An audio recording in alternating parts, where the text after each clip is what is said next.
Welcome back, everyone. Welcome back to the podcast. Hope you guys are having a freaking awesome week. It's getting warmer. Trauma season is here. So, you techs out there that work in trauma hospitals, you know exactly what the deal is. From April to October, trauma season is in full effect. Okay. Especially out here in the Midwest. So, little housekeeping for you guys. Now, make sure you guys subscribe to the podcast. Give a review. Let us know how the podcast is, helping you out. I always love and encourage feedback to make this podcast even better. So, make sure you subscribe to the podcast. Send it to somebody who needs to listen to it too, because I give a lot of wealth of information. I do not gatekeep my knowledge here. So, I go ahead and give you the real stuff when it comes to CT because, hey, that's what we need to know, right? So, a little housekeeping. If you are not familiar with a couple of the coaching programs that I do offer a couple of coaching programs, one for brand new technologists. So, this is like technologists transitioning from x ray to CT, or, even if you're in a CT program and you need to just up level and level up your CT skills and your training, come join my coaching program. It's 6 months of training in my container with me personally. I'm only taking 10 students. So you have to sign up like now, because once those 10 spots are filled up, I will not reopen the program for another 6 months. So make sure you guys get in on that. The link is in the show notes, okay? Also, if you are a CT technologist with 2 years of experience and have interest in traveling, I have a 90-day boot camp that I go ahead and give you all the details and the 411 on how to make sure you are ready to go for those traveling contracts and how to secure them.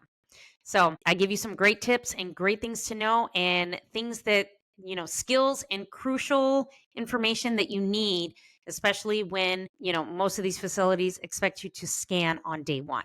So make sure you check out the show notes for that. I will be taking 10 spots for that one too. So once those fill up, that's it, guys. You won't get in until the next round. So make sure you sign up, okay? Because I will give you probably a week to go ahead and sign up. And then once those spots are filled, that is it, okay? So both of the programs have founding members pricing. So you can get a special 40% discount if you join in the next 48 hours. So make sure you guys check that out, okay? Also, if you are just needing some self-paced courses, I do teach some courses, and offer courses. If that's all you need, you don't need the coaching piece. So make sure you check out the show notes. I have a basics course. I have a cardiac 101. And I'm also introducing a couple of new courses. It is a patient centering course, and also there's one more course that I'm also going to do. I can't remember the name of it right now.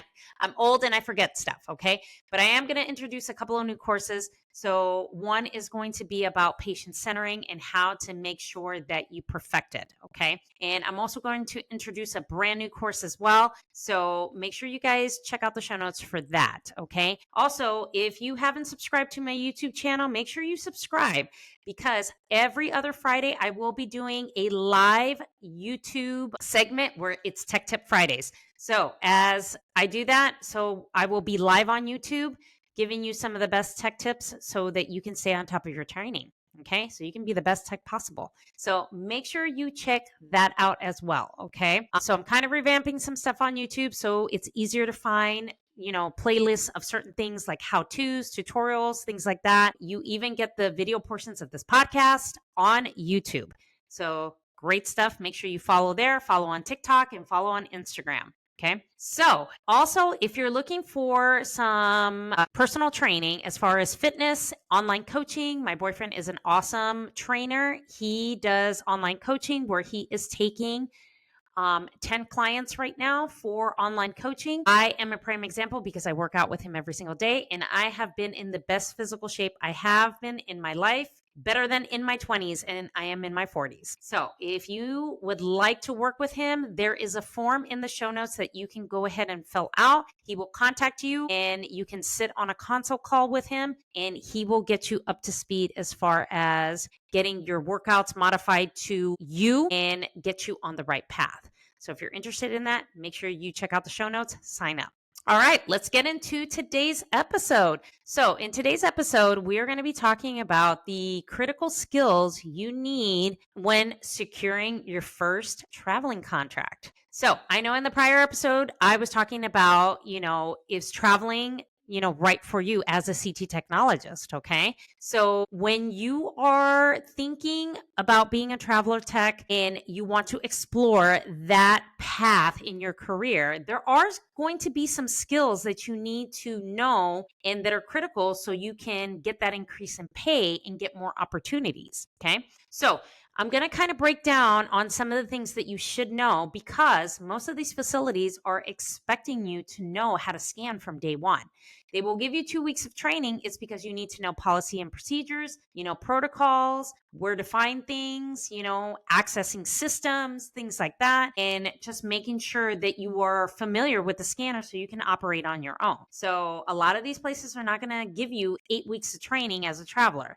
You're probably going to get a week or two and then you're on your own. Okay. So let me give you a couple of things that I feel you need as far as critical skills so that you can be successful when you secure these contracts. Okay. So knowledge of CT scanners. So depending on what type of contract and where you take it, okay, because usually the recruiters will let you know. Sometimes they do, sometimes they don't, but you can always ask as far as what type of CT system they use at whatever facility you are planning on securing that contract with. Okay. So you need to be knowledgeable and familiar with whatever scanner that they have. Okay. So what I think is a good rule of thumb, and I always tell my technologists it is don't always stick to one platform.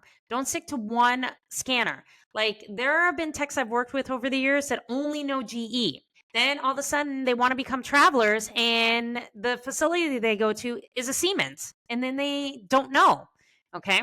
So I always tell people, make sure you get experience on other CT systems. Okay. Because that's really important and it makes you more of a marketable tech.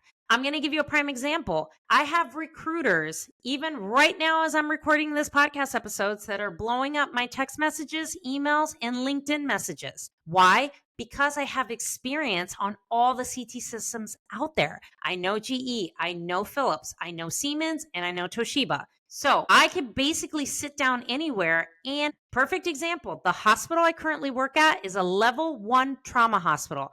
I hadn't done trauma probably in about 10 years, but it was like riding a bike. You pick up and you relearn how to do things. But you know what was perfect about that job is that on day one, I sat down and I could scan any patient that they threw at me. It didn't matter because I have the experience, I have the knowledge, and I knew exactly what I was doing. And that is what most of these facilities, when they hire a contractor, that's what they're looking for.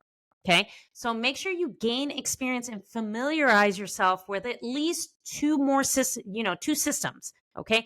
If it's all of them, that's great. If it's at least one or two, that works.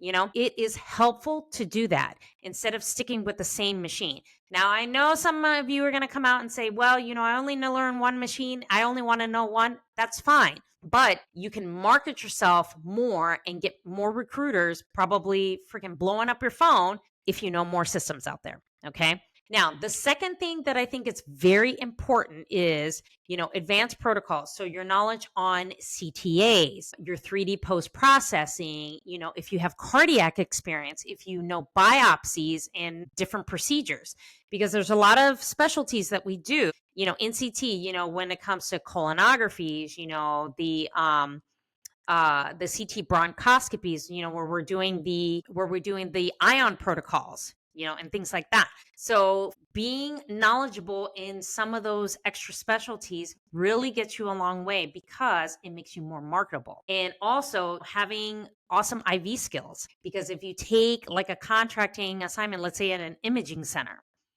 if you have those IV skills, it's good. So knowing how to specialize in certain areas where, CT fluoro, with the biopsies and things like that. And, the different types of exams that we do, we do the enterographies, we do the baby hearts, the congenitals. So if you know how to perform those correctly, you're going to be more of a marketable tech. And that is what they really look for, is for that marketable tech that they can go ahead and flex their experience. And, it's a good placement for you. Okay. So knowing two or more systems, making sure you have knowledge, especially heavily on like CTAs and 3D post processing work and IV skills. I mean, those things are huge. Now, depending on where you're at, if you're going to do cardiac, you're not, if you're going to do biopsies or not.